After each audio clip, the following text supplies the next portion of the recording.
As I'm sure we've all heard by now, we just lost a true icon for conservation. Jane Goodall is a personal hero of mine, and for countless others who care about wildlife, conservation, and the natural world. When I was an undergraduate at the University of New Mexico, studying geography, I watched a documentary about Dr. Goodall called Jane.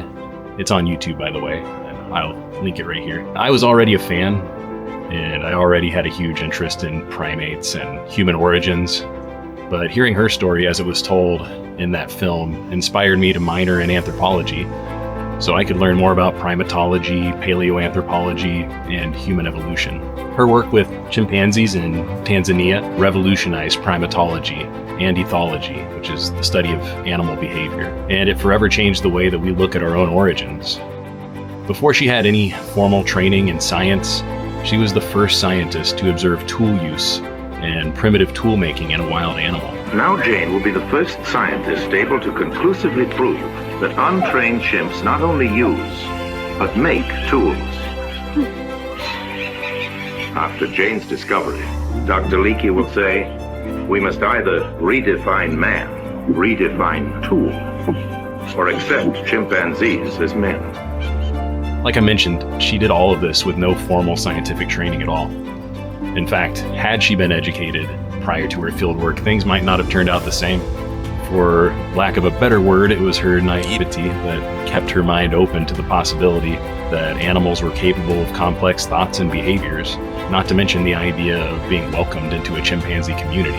But she did that. She spent months, which turned into decades, living alongside and studying wild chimpanzees in what has become the longest ongoing study of a species in the wild in history. These accomplishments would have been massive for anyone, but for a woman in a time when it was pretty much unheard of for women to do anything remotely similar to this, and she certainly received plenty of pushback. She's earned absolute legend status. The world is a little darker without Jane Goodall in it, but it is immeasurably brighter for her having been here.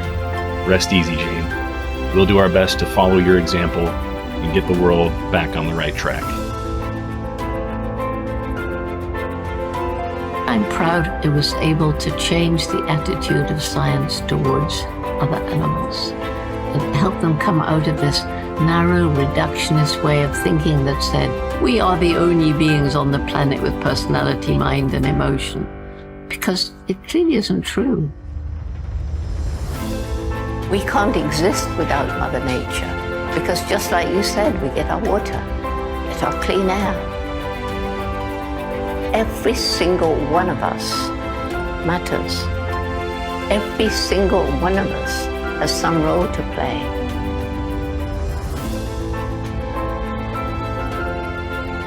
All of us, every single one of us, we've all got to do our bit. We've got to act together. We've got to act together fast. Visit janegoodall.org to support her organization, Roots and Shoots, a global humanitarian and environmental organization that empowers young people to become the next generation of environmental stewards. In a time we're so divided over politics, let's all just take a step back, remember what's truly important, and do what we can to leave the world just a little better than we found it, just like Jane did.